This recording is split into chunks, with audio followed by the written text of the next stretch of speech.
Chapter 1. The ceremony, the town of Thornwick held its breath under a harvest moon, and I was the only one who didn't know why. I'd arrived 3 days ago with nothing but 2 suitcases, a restraining order tucked in my glove compartment, and the desperate hope that a town this small and remote would be the last place Marcus would think to look for me. The rental cottage had been listed as charming online, which I'd quickly learned was code for barely habitable, but it was mine. More importantly, it was 400 miles from the life I'd escaped. "You picked quite the week to move here," Mrs. Ashwood had said when I'd stopped by the general store that morning. The elderly woman's silver hair was pulled back in a tight bun, and her pale eyes had studied me with an intensity that made my skin prickle. "The ceremony is tonight. Everyone in town will be there." "Ceremony?" I'd asked, loading bread and canned soup into my basket. Staples for someone starting over from nothing. "The harvest ceremony. Ancient tradition in these parts." She'd leaned across the counter, lowering her voice. "The alpha always chooses his mate during the autumn moon. This year, everyone expects him to finally claim Leanna Frost. Poor girl's been waiting 3 years." I'd nodded politely, dismissing it as small-town pageantry, maybe some historical reenactment society. I had no intention of going, but as darkness fell and I sat alone in my cottage, listening to the wind howl through the pine trees, loneliness crept in like a physical thing. Maybe attending a community event would help me feel less like a ghost haunting my own life. That's how I found myself standing at the edge of the town square at sunset, wrapped in my only coat, watching hundreds of people gather around an enormous bonfire. The scene was beautiful in a primal way, flames leaping toward the darkening sky. The crowd dressed in deep autumn colors, the air thick with wood smoke and something else, something wild that I couldn't name. At the center of it all stood a woman who had to be Leanna Frost. She was stunning, tall and willowy, with platinum blonde hair that cascaded down her back like moonlight, wearing a gown of deep crimson that seemed to glow in the firelight. She stood on a raised platform, her chin lifted proudly, clearly aware that every eye was on her. The crowd whispered her name like a prayer. "She's been preparing for this her whole life," someone murmured near me. "Finally, she'll be Luna." I didn't understand the terminology, but the reverence in the woman's voice was unmistakable. This wasn't just some quaint tradition. These people believed in it with a fervor that bordered on religious. A hush fell over the crowd, so complete that I could hear the crackle of the bonfire and the distant cry of an owl. Then he appeared. The man who emerged from the shadows at the far end of the square didn't walk. He prowled. Even from a distance, I could feel the power radiating from him, the way the crowd seemed to bend toward him like flowers following the sun. He was tall, broad-shouldered, dressed entirely in black that made him look like he'd been carved from the night itself. Kael Thorn. I didn't know his name yet, but I would learn it soon enough. He moved through the parting crowd with predatory grace, his dark hair slightly too long, falling across a face that was all sharp angles and dangerous beauty. But it was his eyes that stopped my breath. Amber in the firelight, bright and wild and fixed with absolute certainty on the platform where Leanna waited. The blonde woman's face transformed with joy and triumph. She descended the platform steps, her movements practiced and elegant. The crowd began to murmur, excited whispers building like a wave. But he wasn't looking at her. Those amber eyes swept past Leanna as if she were invisible, past the crowd of expectant faces, and locked onto me with an intensity that sent electricity racing down my spine. The world seemed to tilt on its axis. Sound faded, the bonfire, the people, Leanna's confident smile. All of it blurred at the edges as he changed direction. He was walking toward me. "No," someone breathed nearby. "That's not possible." Panic and something else, something that felt dangerously like recognition, surged through me. I wanted to run, but my feet were rooted to the ground. Every step he took sent my heart hammering harder until he stood directly in front of me, and I had to tilt my head back to meet his gaze. Up close, he was even more devastating. The sharp jaw dusted with stubble, the full mouth set in a hard line, the way he towered over me despite my average height. But it was those eyes that held me captive, ancient and knowing and burning with something I didn't have words for. "You," he said, his voice rough and low, meant only for me. "It's you. I don't—" My voice came out barely above a whisper. "You have the wrong person." "No." His hand lifted as if to touch my face, then fisted at his side, like he was restraining himself. "I've been waiting centuries, and you don't even know what you are," the crowd erupted. Voices rose in shock and confusion. Somewhere behind him I heard Leanna's cry of outrage, saw her crimson gown flash as she stormed toward us. But Kael didn't move, didn't look away from me, as if I were the only person in the world who mattered. "I'm nobody," I managed. "Just someone passing through. You're mine." The words were spoken with such absolute conviction that they seemed to rearrange something fundamental inside my chest. "And I'm going to spend every remaining day of my existence proving it to you." Before I could respond, before I could process what was happening, Leanna was there. Her beautiful face twisted with rage. "How dare you?" she snarled, not at Kael but at me. "You think you can just show up here and steal what's mine?" "I'm not stealing anything," I said, finding my voice through the chaos. "I don't even know what's happening." "Enough." Kael's single word cut through the noise like a blade. He turned to Leanna, and there was something in his expression. Not cruelty, but absolute finality. "Go home. This was never meant for you." The blonde woman's eyes filled with tears that somehow made her even more beautiful. "You're making a mistake. She's human. She doesn't belong to our world. Our world." The phrase hung in the air like a warning. Kael's hand finally made contact, his fingers wrapping gently around my wrist. His skin was impossibly warm, and where he touched me I felt that same electric pull intensify until it was almost painful. "Come with me," he said quietly. "Before this gets worse." I should have refused. Should have demanded answers. Should have run back to my cottage and locked every door. But as his amber eyes met mine again, I saw something in their depths that called to the most hidden part of me. The part I'd been taught to suppress, to ignore, to be ashamed of. Wild, untamed, free. So I let the stranger lead me away from the bonfire, from the shocked crowd, from Leanna Frost's heartbroken fury, and into a darkness that felt less like danger and more like coming home. I didn't know it yet, but my life as Maren Blake, ordinary human running from an ordinary monster, had just ended, and something far more extraordinary and terrifying had begun. Chapter 2. Questions in the dark. Kael led me down a narrow path that wound away from the town square, his hand still wrapped around my wrist with a gentleness that contradicted the raw power I could feel thrumming beneath his skin. The sounds of the ceremony faded behind us. Angry voices, Leanna's sobbing, the confused murmur of hundreds of witnesses to whatever had just happened. "Wait," I finally said, my survival instincts kicking in past the strange fog that had settled over my mind. I pulled against his grip, and to my surprise, he stopped immediately. "I need you to let go of me." He released my wrist as if I'd burned him, stepping back with his hands raised. In the moonlight filtering through the pine trees, his amber eyes seemed to glow with their own light. "I'm not going to hurt you." "That's what they all say." The words came out harder than I intended, shaped by 6 months of restraining orders and court dates and learning to trust my instincts again. "I don't know you. I don't know what just happened back there, and I sure as hell don't appreciate being dragged into the woods by a stranger." Something flickered across his face. Respect, maybe, or understanding. "You're right. I apologize." He took another step back, giving me space. But if we'd stayed, things would have gotten complicated. Leanna's family, they won't take this well.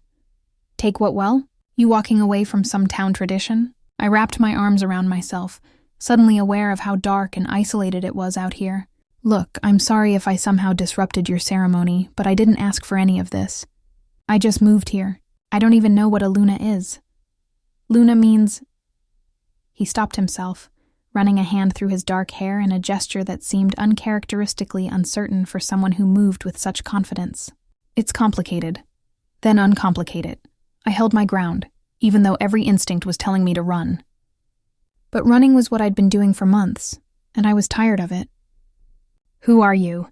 What did you mean when you said you'd been waiting centuries? And why did you look at me like—" I trailed off, unable to put into words the intensity of that moment when our eyes had met. Like you were the answer to every question I've ever had, he finished quietly. Like you were the missing piece of my soul. The raw honesty in his voice made my breath catch. This wasn't a line or manipulation. It was truth, spoken by someone who seemed as shaken by it as I was. That's impossible, I whispered. We just met. I know. He laughed, but there was no humor in it. Believe me, this isn't how I expected tonight to go. I had a plan. I was going to choose Leanna, fulfill my obligations, keep everyone safe and satisfied. His eyes found mine again in the darkness, and then you showed up, and every carefully laid plan I've spent years constructing just shattered. I should have been afraid. This man, this stranger, was talking about destiny and souls, and looking at me like I was something precious and terrifying all at once. But instead of fear, I felt something else. Recognition. As if some buried part of me had been waiting for this moment without knowing it. I can't do this, I said, even as my body swayed slightly toward him. I came here to escape, to start over, to be invisible and safe and alone. I can't get tangled up in whatever this is. What are you running from? The question was gentle, but I saw the way his jaw tightened, the protective fury that flashed in his eyes. Who hurt you? That's none of your business. You're right. It's not. He moved closer slowly, giving me time to retreat if I wanted to. But Maren, that is your name, isn't it? I need you to understand something. What you felt back there, that pull between us, it's real, it's ancient, and it's not going away. How do you know my name? I demanded, latching onto the one concrete thing I could question. Small town. You rented the Morrison cottage, Mrs. Ashwood told me. A slight smile tugged at his mouth. She tells me everything. Part of being... He hesitated. Part of my position here. Which is what, exactly? Some kind of mayor? Town council leader? Something like that. The smile faded. Thornwick isn't like other places. We have traditions, rules, a way of life that's been preserved for generations, and I'm responsible for all of it. The weight in his voice spoke of duty and sacrifice, of choices made for others rather than himself. I recognized it because I'd spent 2 years making myself smaller, quieter, more acceptable for Marcus before I'd finally found the courage to leave. The ceremony tonight, I said slowly, piecing it together. You were supposed to choose Leanna. Everyone expected it, but you chose me instead, and now there are going to be consequences. Yes. He didn't sugarcoat it. For both of us. Leanna's family is powerful. They've been planning this alliance for years. And you... He stopped, his gaze dropping to where his hand had held my wrist. You're an outsider, human, vulnerable. I can take care of myself, I said sharply. I've been doing it for months. I don't doubt that. His eyes met mine again, and the admiration in them was unmistakable. Anyone who can stand here alone in the dark with a stranger demanding answers instead of running, you're stronger than you know. But this world I'm part of, it plays by different rules. Dangerous rules. Then tell me the rules, I challenged. Stop speaking in riddles and cryptic warnings. If I'm in danger, I deserve to know why. He studied me for a long moment, and I could see him wrestling with something. Duty versus desire, protection versus honesty. Finally, he spoke. Meet me tomorrow, noon. There's a clearing about a mile north of your cottage. Follow the stream and you'll find it. I'll tell you everything. Show you what I really am. His voice dropped lower. And then you can decide if you want to run as far from Thornwick as you can get, or if you're brave enough to stay. Why not tell me now? Because some truths are better shown in daylight, he said cryptically. And because I need time to figure out how to explain the impossible to someone who doesn't believe in monsters. The word hung between us like a thunderclap. Monsters. Before I could respond, he stepped closer one last time. So close I could feel the heat radiating from his body, smell pine and wood smoke and something wild clinging to his skin. One more thing, Maren Blake. His voice was barely above a whisper. Whatever you decide tomorrow, know this. You're mine to protect now. Whether you want to be or not. No one will hurt you while I draw breath. Not your ex-boyfriend, not Leanna's family, not anyone. He knew about Marcus. Somehow, impossibly, he knew. And then he was gone, melting into the shadows like he'd never been there at all, leaving me alone on the forest path with more questions than answers, and my heart pounding so hard I thought it might break through my ribs. I walked back to my cottage in a daze, his words echoing in my mind. Tomorrow at noon. The clearing. The truth. I should pack my bags and leave tonight. Drive until Thornwick was nothing but a memory. But even as I thought it, I knew I wouldn't. Because for the first time in longer than I could remember, I felt truly alive. Chapter 3. The woman in red eye didn't sleep. How could I? When my mind kept replaying those amber eyes, that impossible certainty in Kael's voice, the way my body had responded to his presence like a compass finding true north. By dawn, I'd convinced myself that going to the clearing was a mistake. By 8, I was making coffee and planning my escape route. By 10, I was standing in front of my closet, trying to decide what one wore to meet a man who'd warned about monsters. The knock on my door at 10:30 made me jump, spilling coffee across my kitchen counter. Through the window, I could see a woman standing on my porch, not Kael, but someone almost as striking. She was older than me, perhaps in her early 40s, with sharp cheekbones and dark hair streaked with silver. She wore jeans and a practical flannel shirt, but carried herself with an elegance that made the casual clothes look intentional rather than careless. I opened the door cautiously, keeping the chain lock engaged. "Can I help you?" "Maren Blake." Her voice was warm with a hint of amusement. "I'm Elena Thorne, Kael's sister. May I come in? I promise I'm not here to threaten you, though I imagine you've had enough of that for one lifetime." The casual reference to my past should have alarmed me, but there was something disarming about her directness.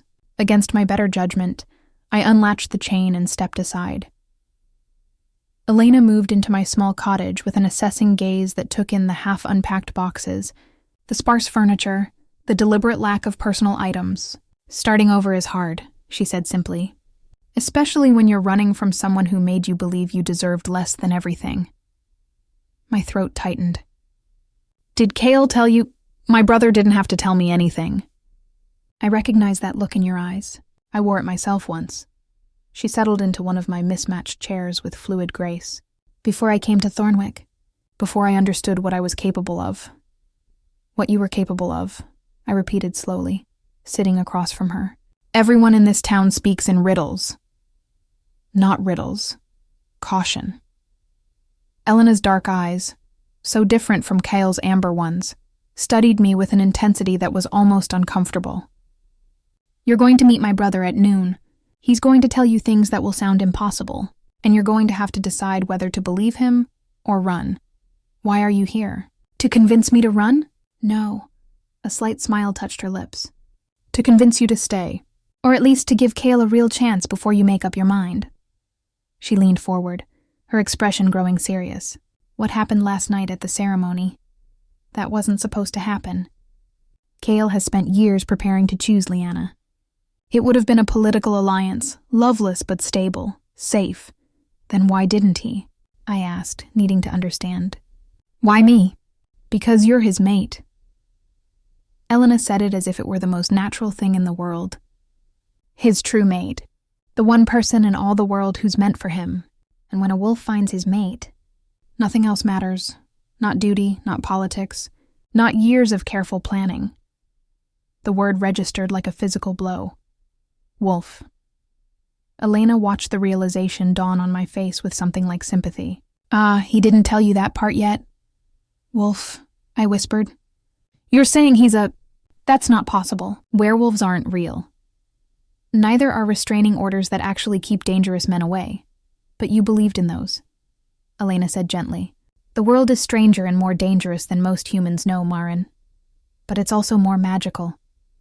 More wonderful. And if you give Kael a chance, if you let yourself feel what's already growing between you, you might find that the impossible is exactly what you've been searching for." I stood abruptly, pacing to the window. Outside, Thornwick looked so normal. A small mountain town with a general store and a church and people going about their ordinary lives. "This is insane. I came here to escape crazy, not dive into more of it." Marcus Reeves wasn't crazy, Elena said, and the casual use of his name made me spin around. He was cruel, controlling, a predator who chose someone gentle and kind because he knew he could break you down piece by piece until you forgot who you were. She rose, moving to stand beside me. My brother is nothing like that man.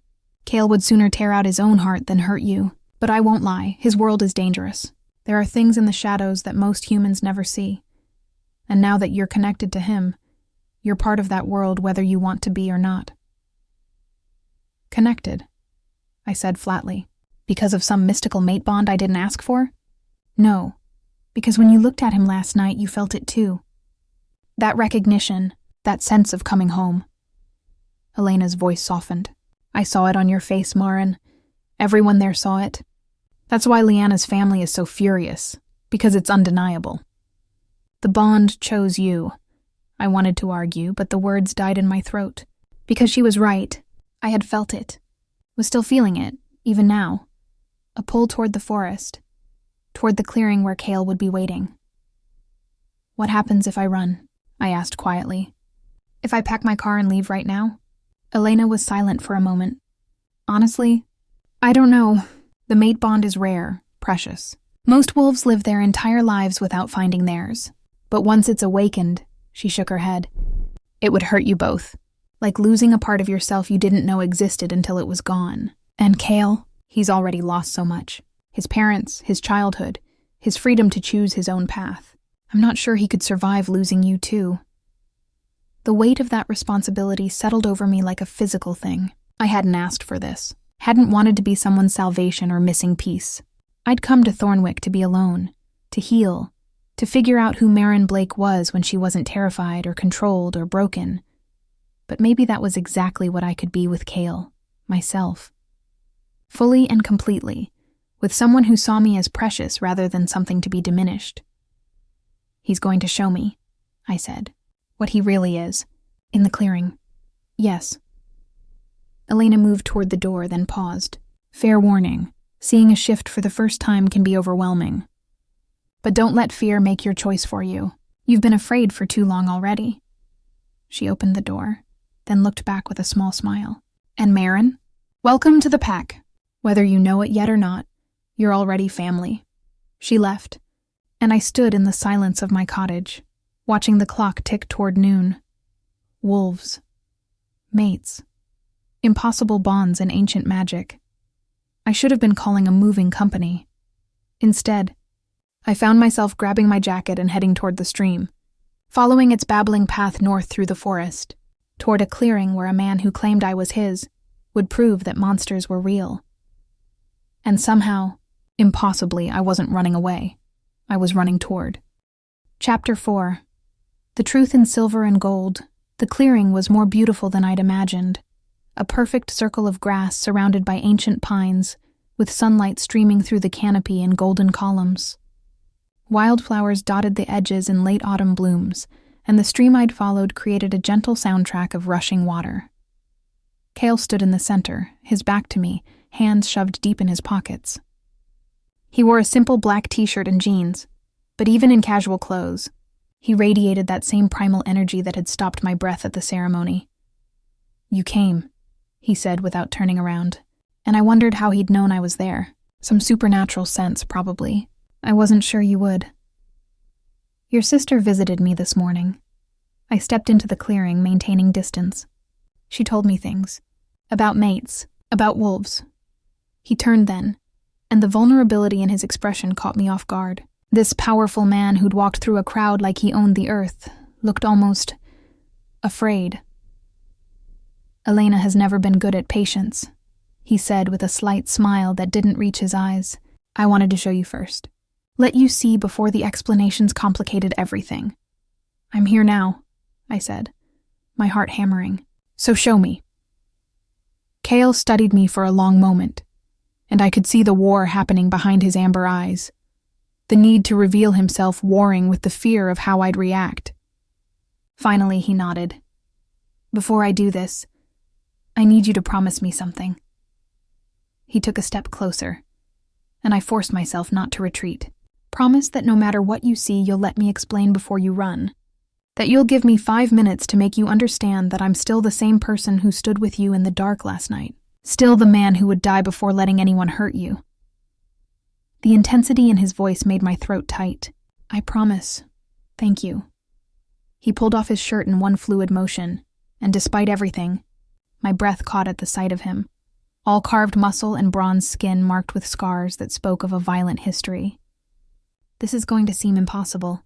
Your mind is going to tell you it's a trick, a hallucination, anything but real. But I need you to trust what you see." "Kael, watch," he said softly.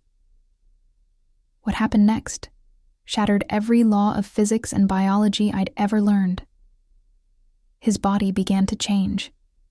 Not slowly, not gradually, but in a fluid transformation that seemed to ripple through him like water. Bones shifted beneath skin, his frame expanding and reforming. His face elongated into a muzzle as fur erupted across his body in waves of silver gray and black.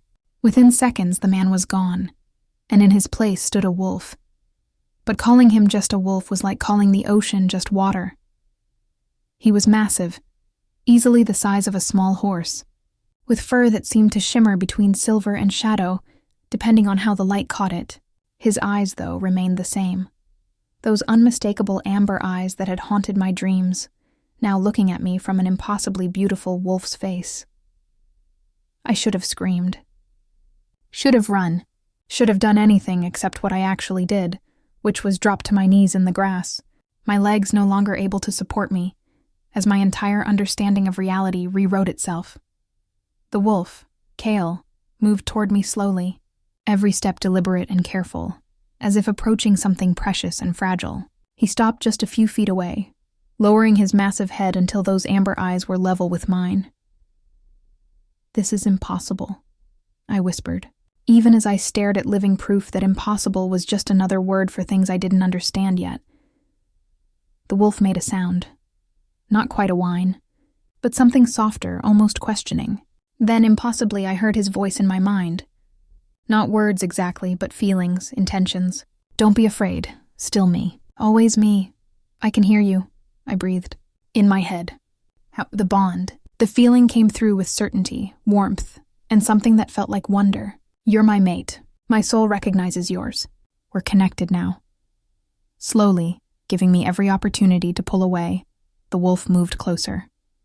His fur brushed against my hands, and without thinking, I buried my fingers in it. It was softer than I'd imagined, warm and impossibly real beneath my touch. "You're beautiful," I said, surprising myself with the truth of it. Because he was, terrifying and magnificent and somehow impossibly, still the man who'd looked at me last night like I was his entire world.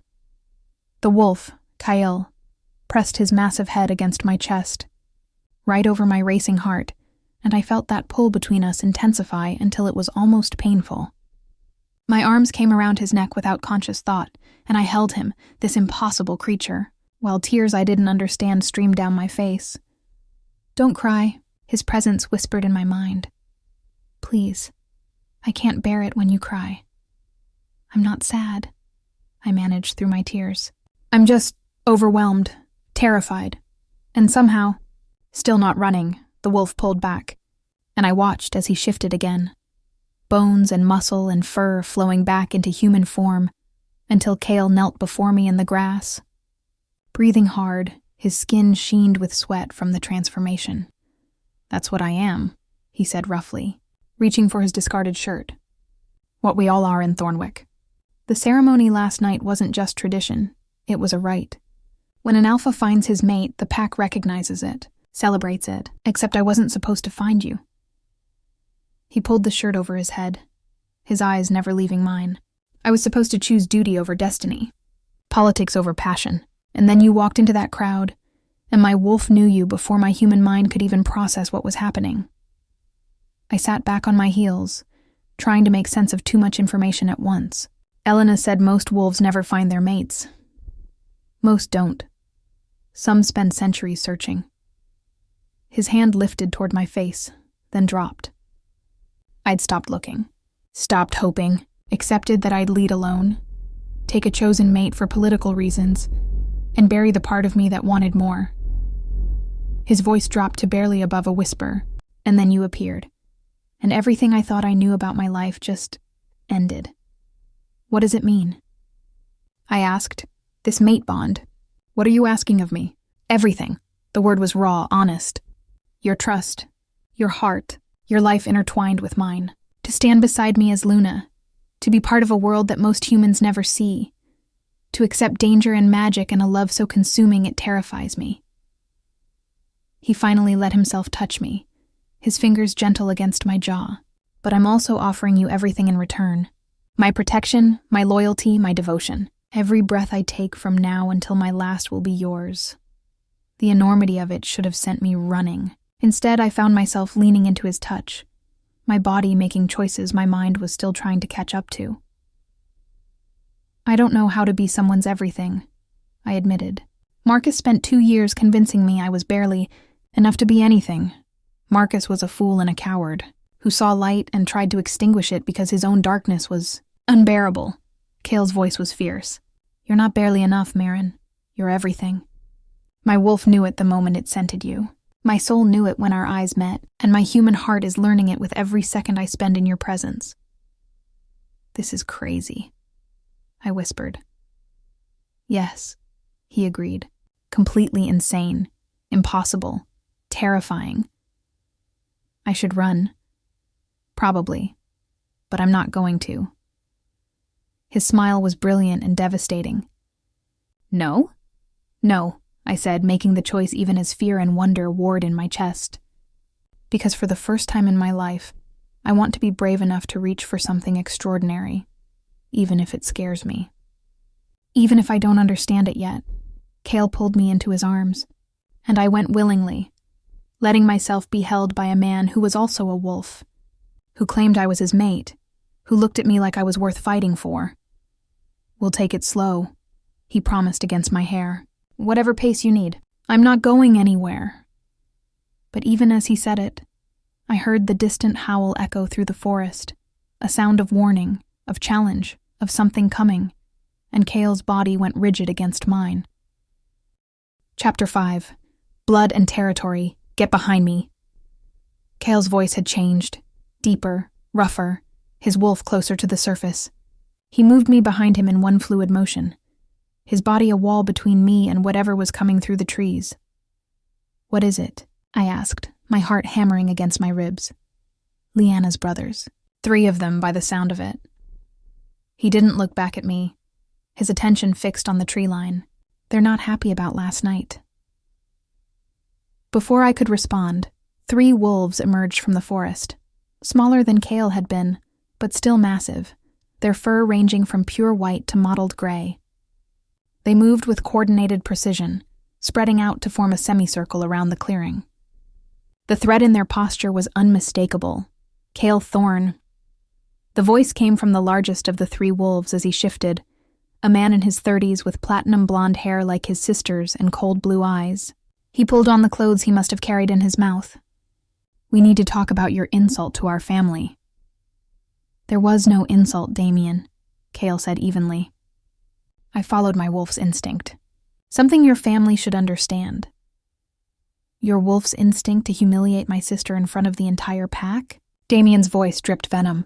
Lyanna has prepared her entire life for this. Our families had an agreement. An agreement I never made, Kael countered. Your father and mine discussed possibilities. That's all. Lyanna built expectations on foundations that were never solid.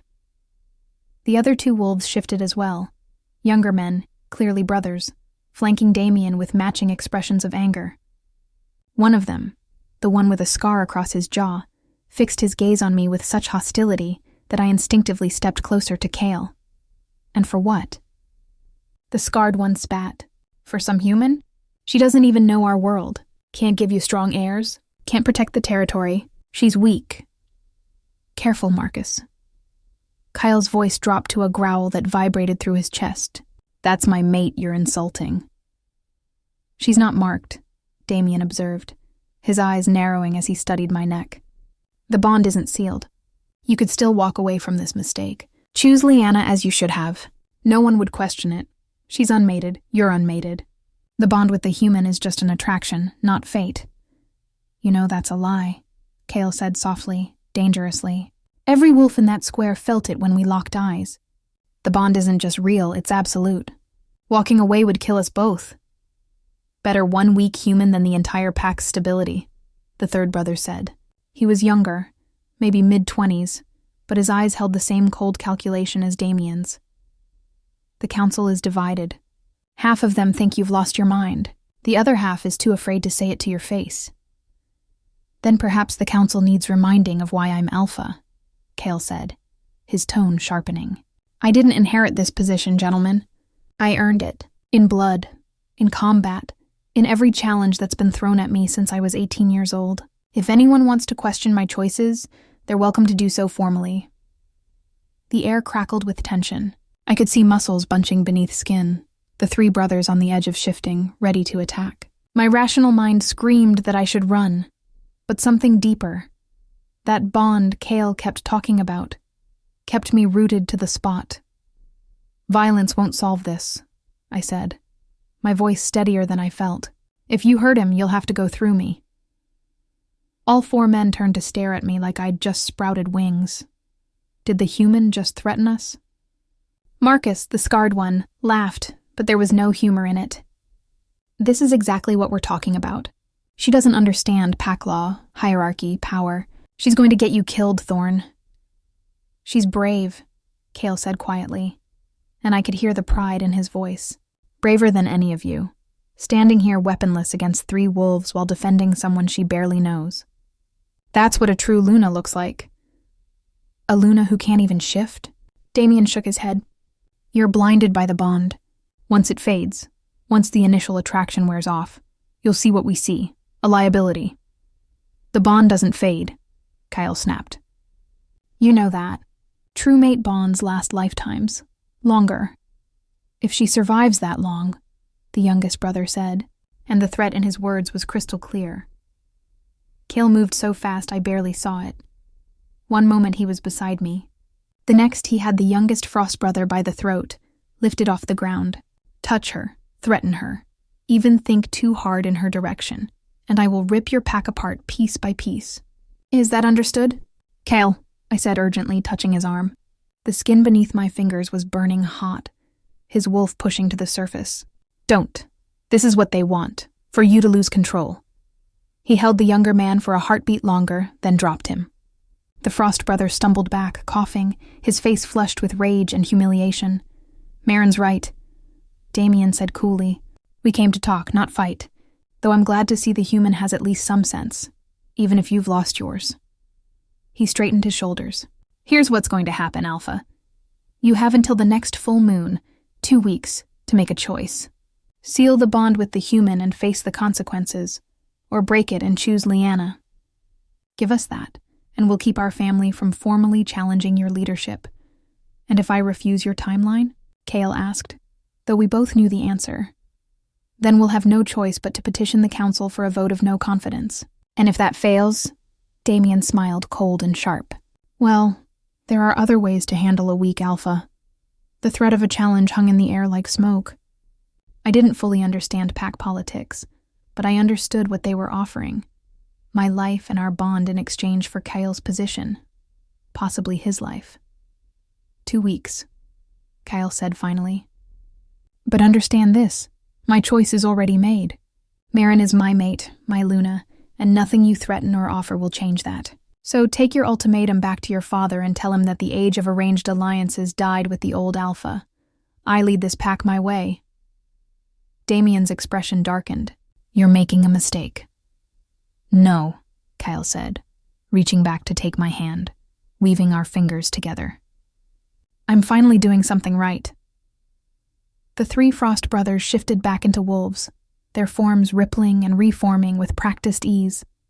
They stood there for a moment longer, letting the threat linger, before turning and disappearing into the forest. The silence they left behind was deafening. I'm sorry, Kael said quietly, still holding my hand like a lifeline. You shouldn't have had to see that. Shouldn't have had to defend yourself against them. But I did, I said, realizing the truth of it as I spoke. I defended you. Us. And I wasn't even scared. Well, I was, but I meant what I said. They'll have to go through me. He turned to face me fully, his eyes bright with something that looked like wonder. Do you understand what you just did? You stood against 3 dominant wolves and didn't back down. You protected me. You protected me first, I pointed out. Last night, just now. Seems fair to return the favor. Maren Blake, he said softly, pulling me close. You're going to turn my world upside down, aren't you? Maybe, I admitted, resting my forehead against his chest. If you're lucky, his laugh rumbled through both of us. Luckiest wolf alive. But even as he held me, I couldn't shake the feeling that we'd just started a war. And 2 weeks wasn't nearly enough time to figure out how to survive it. Chapter 6. Scars. Carrie Kael insisted on walking me back to my cottage, his presence a warm, protective shield at my side. The forest seemed different now, not threatening exactly, but alive with possibilities I'd never imagined. Every rustle of leaves, every bird call, felt like it carried meaning in this new world I'd stumbled into. You're quiet, he observed as we reached the edge of my property. Processing everything? Trying to, I admitted. This morning I woke up thinking maybe I'd imagined the whole ceremony. Now I've seen you shift, heard voices in my head, and been threatened by 3 werewolves. It's a lot. Too much? There was vulnerability in his question, as if my answer could shatter him. I stopped walking, turning to face him. I should say yes. Every rational part of my brain is screaming at me to pack my bags. I reached for his hand, feeling that electric pull intensify at the contact. But there's this other part, the part that's been buried under fear and self-doubt for so long, that feels like it's finally waking up. And that part wants to stay. His thumb traced circles on the back of my hand, the gesture absent and intimate at once. Tell me about him, your ex. You don't have to, but I need to understand what he did to you, how to avoid making you feel that way. We'd reached my porch, and I sank down onto the weathered steps. After a moment, Kael settled beside me, close enough that our shoulders touched. The afternoon sun filtered through the pine trees, casting dappled shadows across the overgrown yard. His name was Marcus, I began, the words coming easier than I'd expected. We met at a coffee shop where I worked. He was charming, attentive, everything I thought I wanted. For the first few months, it was perfect. And then it wasn't, Kael said quietly. And then it wasn't, I echoed. It started small. Comments about my clothes, my friends, how much time I spent away from him.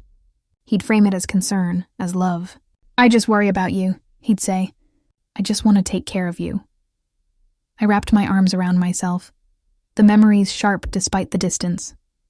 By the time I realized what was happening, I'd lost my job, my friends, my apartment. I was living in his house, dependent on him for everything, and he made sure I knew it. Kael's hand found mine again, squeezing gently. I could feel the tension in him, the barely contained rage at a man he'd never met. The worst part wasn't the control, I continued.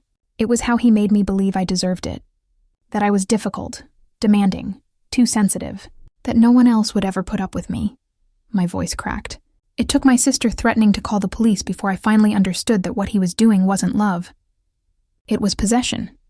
How did you get out? Kael asked, his voice rough with suppressed emotion. She helped me plan it, got me a lawyer, a restraining order, a place to stay. Marcus fought it, claimed I was mentally unstable, that I needed him. But the judge saw through him. I turned to look at Kael, needing him to understand. That's why I came here. To disappear. To be somewhere he couldn't find me, couldn't track me down. I thought if I could just be invisible long enough, maybe I'd remember how to be myself again. You're not invisible, Maren, Kael said fiercely. You're radiant, strong, brave. Everything he tried to convince you that you weren't. I don't feel brave, I admitted. I feel terrified most of the time. Terrified of making the wrong choice, of trusting the wrong person again, of being broken beyond repair. Kael shifted to face me fully, his hands coming up to frame my face with a gentleness that made my breath catch. Then let me tell you what I see. I see a woman who left everything familiar to escape danger, who walked into a clearing alone to face an impossible truth, who stood between me and 3 hostile wolves without hesitation. His amber eyes held mine. That's not terror, Maren, that's courage. Real, raw, beautiful courage.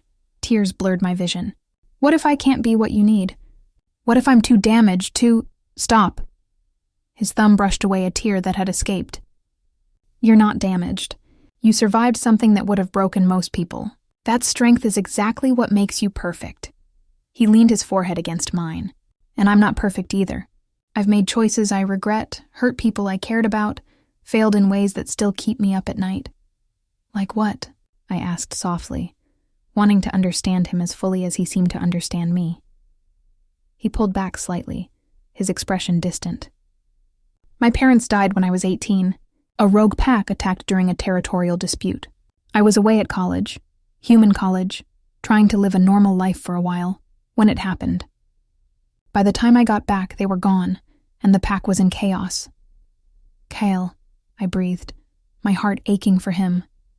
I had to challenge for Alpha immediately. I was barely trained, barely ready, but there was no choice.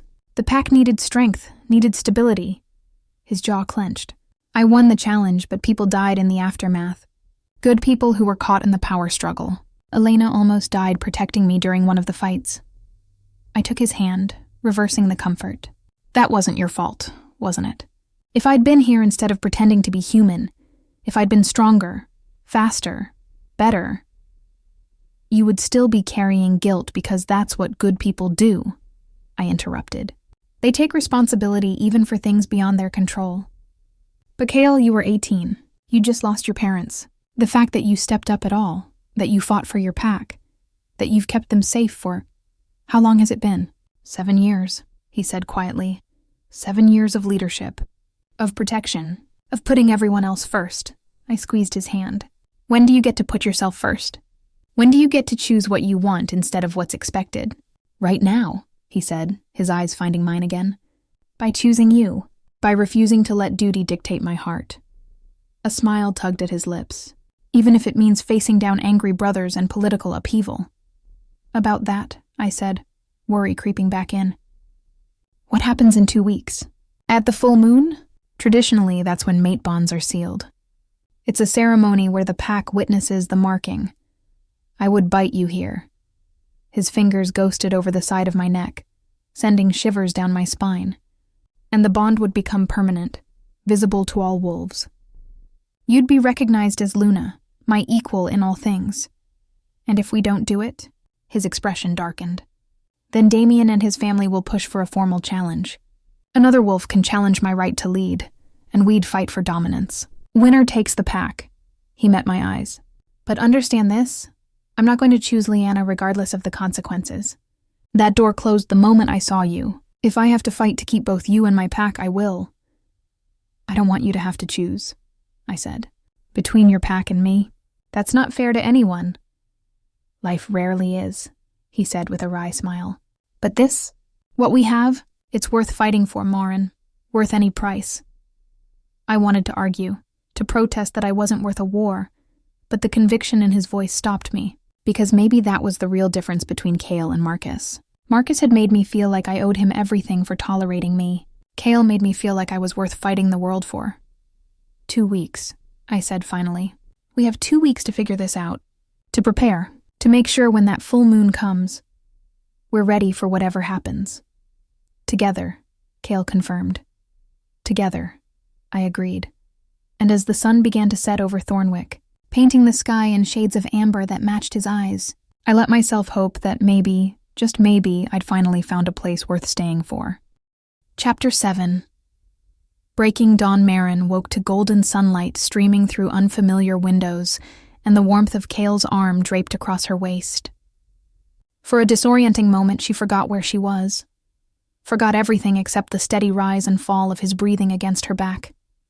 Then memory flooded in.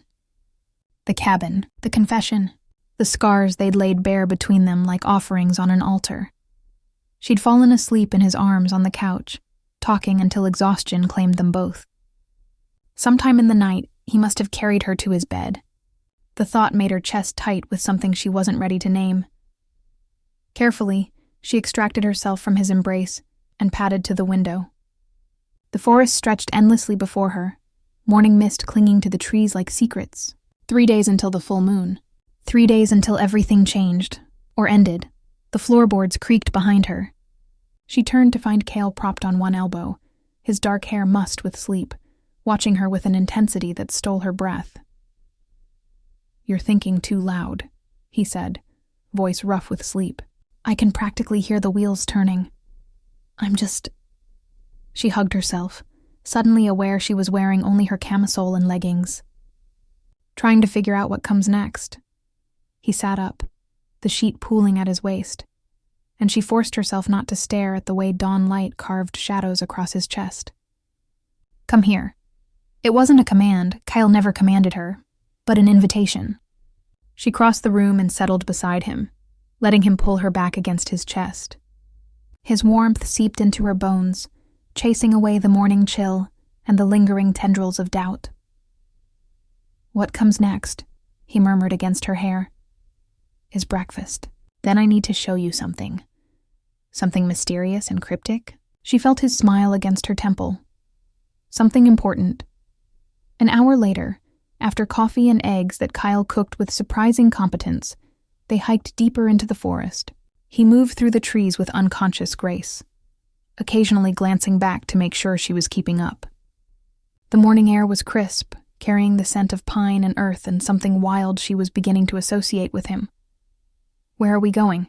she asked, ducking under a low-hanging branch. "The heart of our territory. There's something you need to see before the ceremony, something you need to understand." They emerged into a clearing she hadn't seen before, a natural amphitheater ringed by ancient oaks. In the center stood a massive stone, easily twice her height, covered in carvings that seemed to shift and dance in the dappled light. "This is the remembering stone," Kael said quietly, approaching it with reverence. "Every pack has one. It holds the names of every alpha, every mate bond, every significant event in our history. Some carvings are hundreds of years old." Maren moved closer, fingers hovering over the intricate symbols. She could feel something emanating from the stone, not quite magic, but power nonetheless. "Ancient and patient and vast.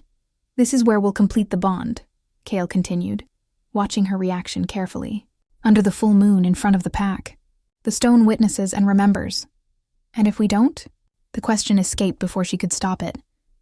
"If I can't do this, if I'm not strong enough, Maren." He caught her hand, pulling her around to face him. "Look at me," she did. His amber eyes were fierce, burning with conviction. "You've already survived things that would break most people. You escaped Marcus.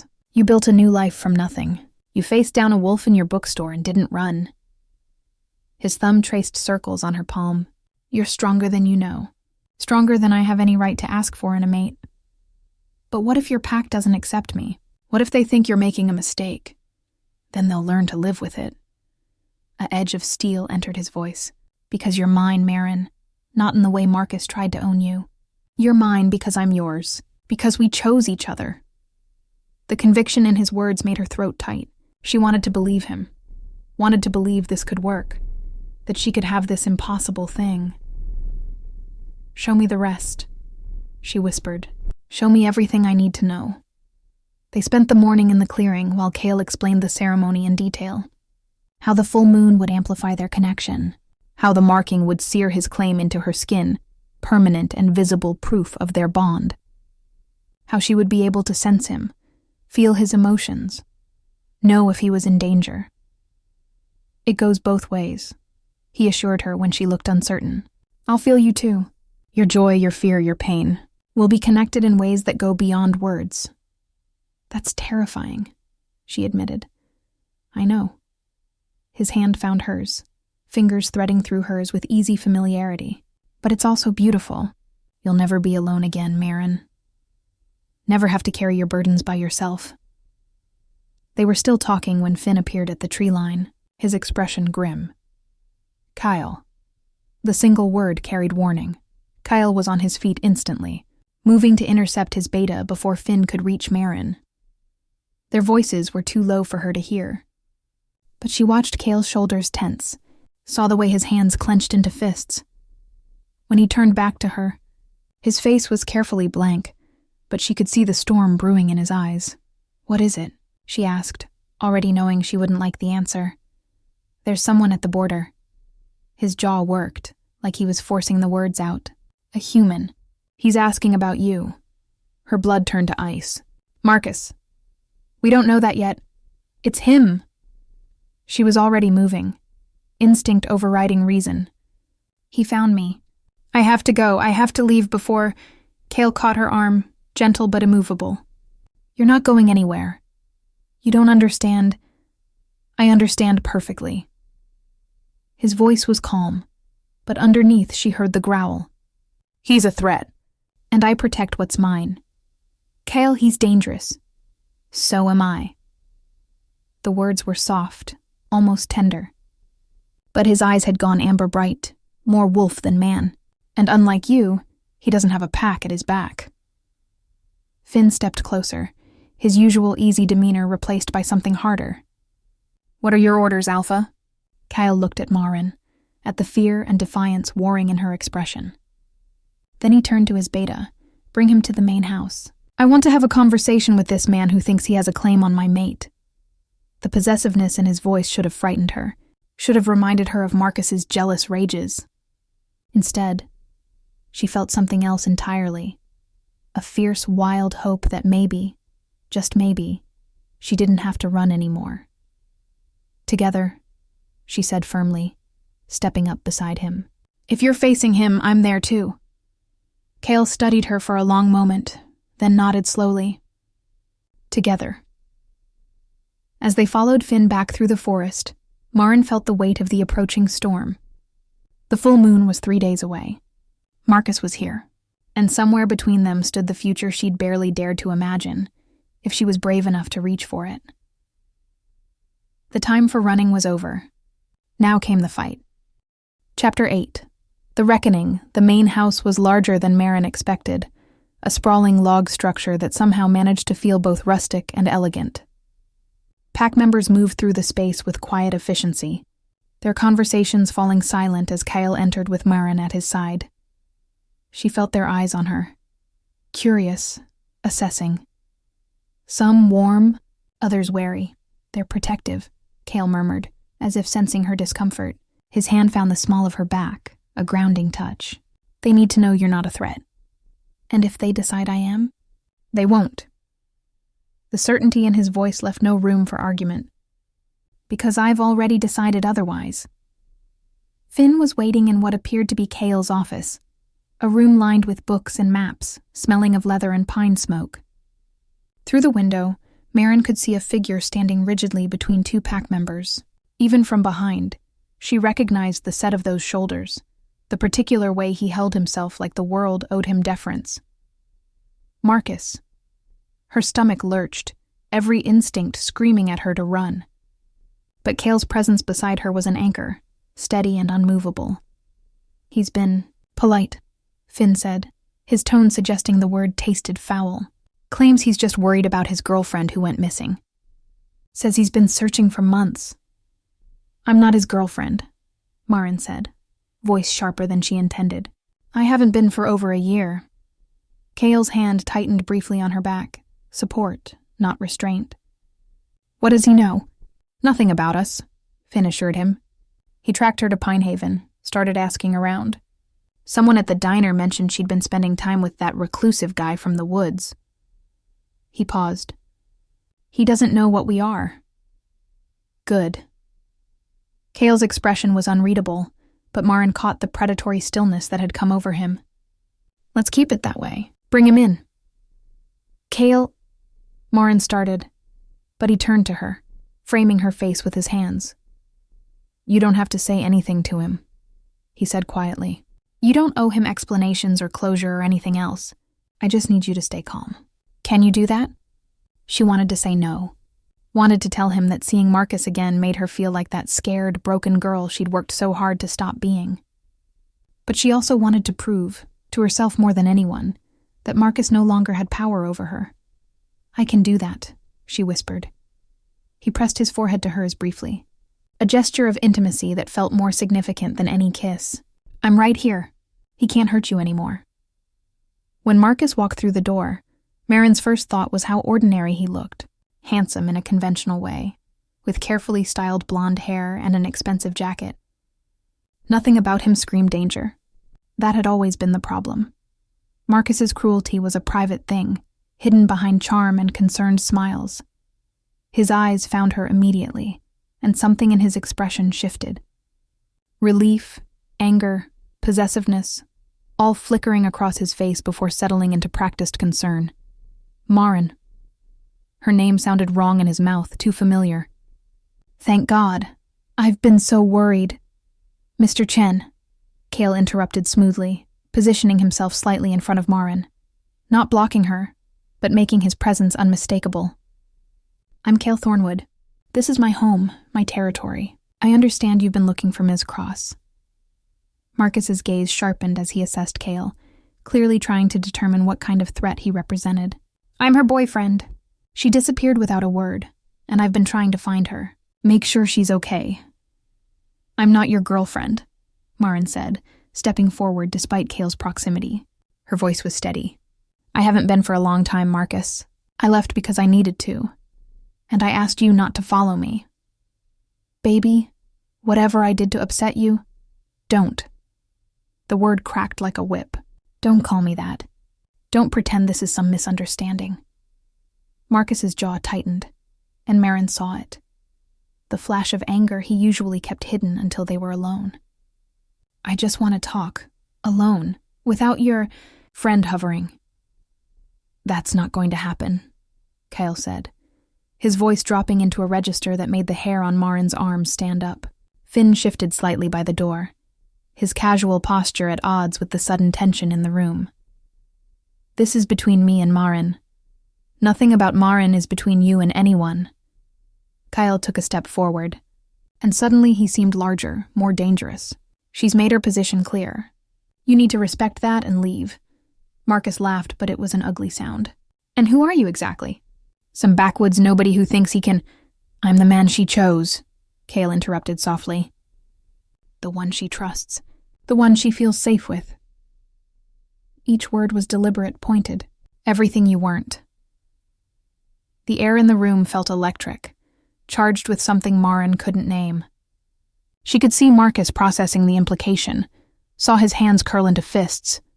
You're sleeping with him? Marcus's attention snapped back to her, his voice dripping with accusation and hurt he had no right to feel. After everything I did for you, you ran off to shack up with some— Everything you did? Maren heard herself say, anger finally burning through the fear. You mean isolating me from my friends? Monitoring my phone? Making me feel crazy for wanting basic respect? I was protecting you. You were controlling me. The words burst out, a year of suppressed fury behind them. You made me doubt myself, made me think I was too sensitive, too dramatic, too everything. You never hit me, so I convinced myself it wasn't abuse. But it was, Marcus. Every day it was. Silence fell like a hammer. Marcus's face had gone red, his carefully maintained composure cracking. You need to leave, Kael said, his voice carrying absolute authority. Now. This isn't over. It is. Finn moved from his position by the door, flanking Marcus with unsettling efficiency. You've been asked to leave private property. I suggest you comply. For a moment, Maren thought Marcus might push back, might escalate this into something uglier. But whatever he saw in Kael's eyes, in Finn's stance, in the way other pack members had quietly gathered in the hallway, made him reconsider. Fine. Marcus straightened his jacket with sharp, angry movements. But this is harassment, keeping me from someone I care about. What's harassment? Kael said quietly. Is tracking someone who explicitly asked you not to. Following them to a new town. Showing up uninvited? He smiled, and it was all teeth. I'd be very careful about your next moves, Mr. Chen. You're not in the city anymore. The threat was unmistakable. Marcus looked between them, his expression twisting with impotent rage, before turning on his heel and stalking out. Finn followed, presumably to ensure he actually left the property. The moment he was gone, Maren's legs gave out. Kael caught her before she hit the floor, pulling her against his chest as tremors shook through her body. You're okay, he murmured into her hair. You're safe. I've got you.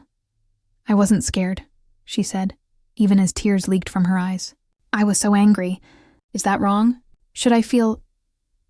You should feel exactly what you're feeling. He guided her to the leather couch, settling her in his lap like it was the most natural thing in the world. You faced him, Maren. You told him the truth. Do you know how brave that was? I couldn't have done it without you. Maybe. His hand stroked through her hair, soothing. But you're the one who found the words, who stood your ground.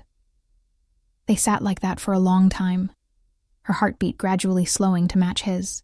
Through the window, she watched Marcus's car disappear down the long driveway, taking with it the last shadow of her old life. He'll come back, she said finally. You know that, right? He won't just give up. Kael's arms tightened around her. Let him try. Chapter 9. Pack Bond's evening settled over the main house like a blanket, and Maren found herself in the unexpected position of having dinner with a dozen werewolves. The dining room was warm and lived in, with a long wooden table that looked like it had hosted countless meals.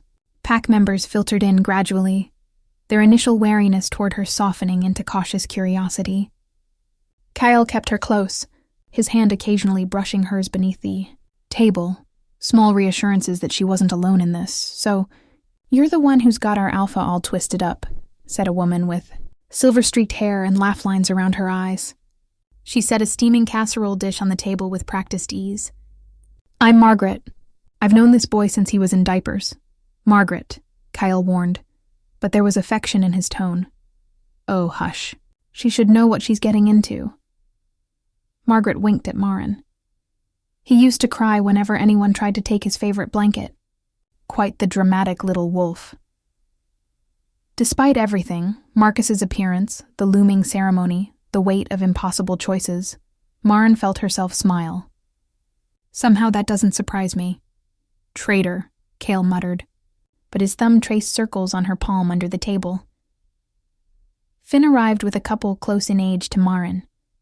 The woman had kind eyes and dark braids, while the man radiated quiet strength. Maren, this is Sarah and Thomas. They completed their mate bond last year. Sarah slid into the seat across from Maren, her expression warm. I was human too before. If you have questions, real questions about what it's like, I'm here. The offer felt like a lifeline Maren hadn't known she needed. Thank you. I might take you up on that. Please do. Sarah glanced at Thomas, and something unspoken passed between them. The kind of intimacy that came from deep connection. It's not easy, but it's worth it. At least it has been for us. As the meal progressed, Maren watched the pack interact. The easy banter, the way they moved around each other with unconscious synchronicity, the fierce loyalty that underpinned every gesture. This wasn't just a group of people, it was family, chosen and bound by something deeper than blood. They're judging me, she murmured to Kael during a lull in conversation. They're getting to know you, he corrected gently. There's a difference. An older man at the far end of the table cleared his throat. He had steel gray hair and the bearing of someone accustomed to authority. You faced down your ex today. Took courage. Maren wasn't sure if it was a compliment or a test. I had help. But you didn't hide behind it. The man, she thought she'd heard someone call him Robert, studied her with sharp eyes. You spoke your truth. That matters to us. Honesty, loyalty, strength, these are pack values. I'm not pack, she said quietly. Not yet. Maybe not ever. That's where you're wrong. Margaret passed her a bowl of roasted vegetables. The moment Kael recognized you as his mate, you became pack. The ceremony just makes it official. The weight of that settled over Maren like a physical thing. She'd spent so long fighting to be independent, to not need anyone, to build a life entirely her own. The idea of belonging to something this vast, this interconnected, was terrifying and exhilarating in equal measure. After dinner, Kael led her to the back porch where the forest stretched endlessly under a sky full of stars. The moon was waxing gibbous, nearly full, a constant reminder of the deadline approaching. Too much? He asked, settling beside her on the wooden steps. A little. She leaned against his shoulder, drawing comfort from his solid presence. They're wonderful, but it's a lot. I'm used to being alone. I know. His arm came around her, tucking her close. But you don't have to be anymore. That's what I'm trying to show you. A comfortable silence fell between them, broken only by the night sounds of the forest, crickets and rustling leaves and the distant call of an owl. Sarah said she was human before, Maren ventured. Does the bond change you? Physically, I mean? Kael was quiet for a moment, choosing his words carefully. Not in the way you're thinking. You won't become a shifter, but you'll be more. Stronger, faster healing, longer lifespan. The bond enhances what's already there. How much longer? Decades. Maybe centuries if we're lucky. He tilted her chin up so she met his eyes. I know that's a lot to process. Knowing you'll outlive friends, watch the world change while you stay relatively the same. But I wouldn't be alone in it, she said slowly, understanding dawning. I'd have you, the pack. Always. The promise in that single word made her chest ache. She thought about Marcus, about the life she'd left behind in the city, her small apartment, her carefully maintained independence, the walls she'd built to keep herself safe. And then she thought about this. Kael's warmth beside her, the laughter from inside the house, the sense of belonging she'd never quite found anywhere else. I'm still scared, she admitted. Of the bond, of losing myself, of not being enough for all of this. What if, Kael said softly, instead of losing yourself, you found more of yourself than you knew existed? Before she could respond, Finn appeared in the doorway, his expression grim. Kael, we have a problem. Maren felt Kael tense beside her. What kind of problem? Your human friend didn't leave town. He's checked into the motel and has been asking questions. About you, about Maren, about the pack. Finn's jaw tightened. He's smart, persistent, and he's starting to connect dots he shouldn't. Maren's blood ran cold. He'll expose you. If he figures out what you are, we can't let that happen. Robert had appeared behind Finn, his face grave. Not just for us, but for every pack. Exposure would mean war, chaos, persecution. We've worked too hard to stay hidden. So what do we do? Maren asked, though she feared she knew the answer. We could scare him off, Finn suggested. Make him think Pinehaven isn't worth the trouble. That won't work. Maren shook her head, knowing Marcus too well. He doesn't intimidate easily. And now he knows I'm here, that I'm with Kael. His pride won't let him walk away. Kyle had gone very still beside her, his expression unreadable. When he spoke, his voice carried the weight of alpha authority. Then we deal with this my way. No one touches him unless I give the order. Understood? Robert looked like he wanted to argue, but nodded. 2 days until the full moon, Kael. We're running out of time. I know. Kael's hand found Maren's, threading their fingers together. But we do this right. No unnecessary violence, no exposure. We're not monsters, no matter what he might think if he learns the truth. After the others retreated inside, Maren turned to Kael. What are you planning? Honestly, he exhaled slowly. I don't know yet, but I won't let him hurt you. And I won't let him destroy what we're building here. Even if it means... There is no even if. He cupped her face in his hands, his gaze fierce and tender. You're my mate, Maren, my choice, my future. I'll find a way to protect both you and my pack. I have to believe that's possible. She kissed him then, unable to help herself. It was soft and desperate and full of everything she couldn't put into words. Gratitude and fear, and the beginning of something that felt dangerously like love. When they finally broke apart, both breathless, Kael pressed his forehead to hers. 2 more days, he whispered. Just hold on for 2 more days. But as they sat together under the almost full moon, Maren couldn't shake the feeling that time was running out faster than either of them realized. And somewhere in town, Marcus was planning his next move. Chapter 10. The Weight of Choice. Maren couldn't sleep. She lay in Kael's guest room. He'd insisted she take the more comfortable space while he took the couch, staring at the ceiling as moonlight painted silver patterns across the walls. Tomorrow night was the full moon. Tomorrow night everything would change, if she went through with it. The doubt had been creeping in all evening, growing louder with each passing hour. What if she wasn't strong enough for this? What if the bond trapped her the way Marcus's love had? binding her to something she couldn't escape. A soft knock interrupted her spiraling thoughts. Can't sleep either. Kael's voice came through the door, gentle and questioning. Come in. He entered barefoot, wearing only sleep pants, his hair disheveled. Even in the dim light, she could see the tension in his shoulders, the weight he carried. Talk to me, he said, settling on the edge of the bed. I can feel your anxiety from downstairs. Is that the bond? She sat up, pulling her knees to her chest. Can you always tell what I'm feeling? Not always. Not yet. He kept a careful distance between them, respecting her space even as his presence offered comfort. Right now it's just knowing you, the way your breathing changes when you're stressed, how you get very still instead of restless. That's almost worse, she said softly. Being known that completely, why? The question was simple, but answering it required excavating truths she'd buried deep. Because Marcus knew me too. He knew exactly which buttons to push, which words would make me doubt myself. He used that knowledge as a weapon. Kael was quiet for a long moment. When he spoke, his voice was rough with emotion. I could tell you I'm different, that I'd never use your vulnerabilities against you. But those are just words, and Marcus probably said the same things once. He did. The admission hurt, but it was true. So I won't ask you to trust promises. He shifted slightly, and the moonlight caught his face, highlighting the fierce honesty there. Instead, I'm asking you to trust actions. Everything I've done, everything I've shown you, that's who I am. And if you need more time to be sure, we can wait. The full moon will come again next month. But the bond will hold for another cycle. It'll be harder, more painful for both of us. But it's possible. His hand flexed like he wanted to reach for her, but held himself back. I won't trap you, Maren, not even to save myself discomfort.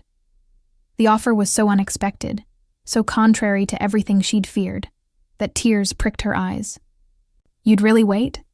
Even though it hurts you? I'd wait forever if that's what you needed. He said it simply, like it was the most obvious thing in the world. You're not a prize to be claimed or a problem to be solved. You're a person with agency and choice, and I respect that more than I want the bond completed.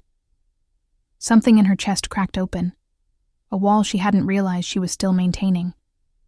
How are you real? A sad smile crossed his face. I'm real because I've made mistakes too. I've been too controlling with the pack, made decisions without input because I thought I knew best.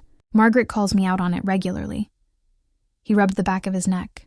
The difference is I'm trying to learn, trying to do better. And with you, I want to get it right. Maren studied him in the silver light. This man who was both human and wolf, both fierce and gentle, both powerful and vulnerable. She thought about Marcus's certainty that he knew what was best for her, how he'd disguised control as care.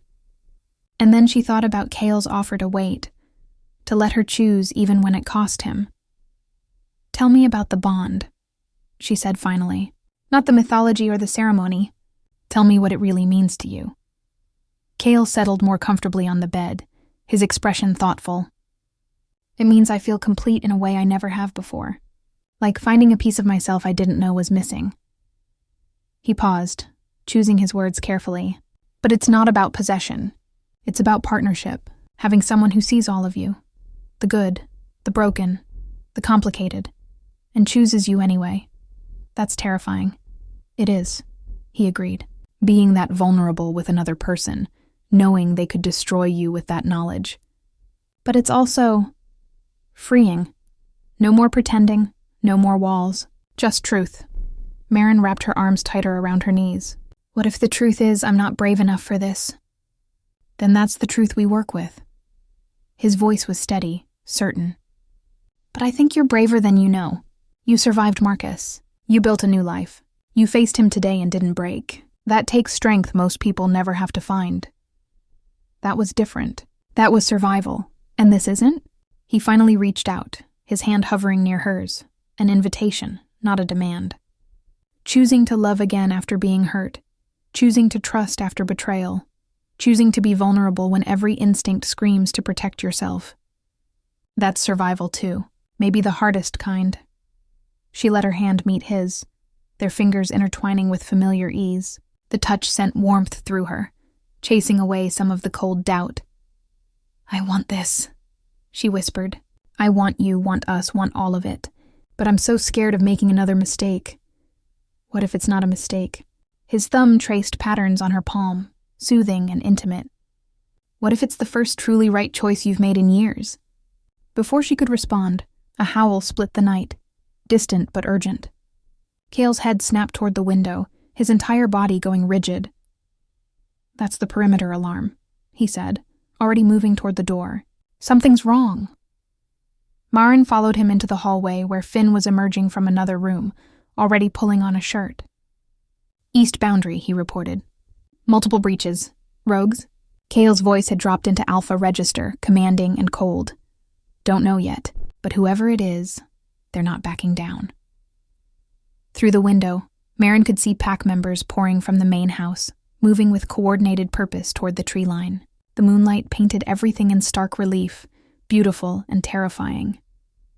Stay here, Kael ordered, but Maren caught his arm. Is it Marcus? Did he bring people? I don't know. His jaw tightened. But I'm about to find out. Finn, keep her safe. Wait. But he was already gone, moving with inhuman speed toward whatever threat had invaded pack territory. Finn positioned himself by the window, his casual demeanor replaced by battle-ready focus. He'll be fine. Kael's the strongest alpha in 3 territories. That doesn't make me feel better, Maren said, watching the forest where Kael had disappeared. Her heart hammered against her ribs, every instinct screaming that something was very wrong. Another howl echoed through the night. This one closer, more aggressive. And then came a sound that froze Maren's blood. The sharp crack of gunfire. No, she breathed, already moving toward the door. No. Finn blocked her path, gentle but immovable. You can't go out there. If someone's shooting, that's exactly why I need to go. She met his eyes, desperate and determined. If Marcus brought hunters, if he told them about the pack, this is my fault. You have to stay alive, Finn said firmly. That's what Kael needs from you right now. Not heroics. More gunshots. Shouting. The forest had erupted into chaos, and somewhere in the middle of it was Kael, facing down a threat that wouldn't hesitate to kill him. Maren pressed her hand to the window, feeling utterly helpless. Please be okay, she whispered. Please. But the night offered no answers, only the sounds of violence and the terrible certainty that everything was about to change.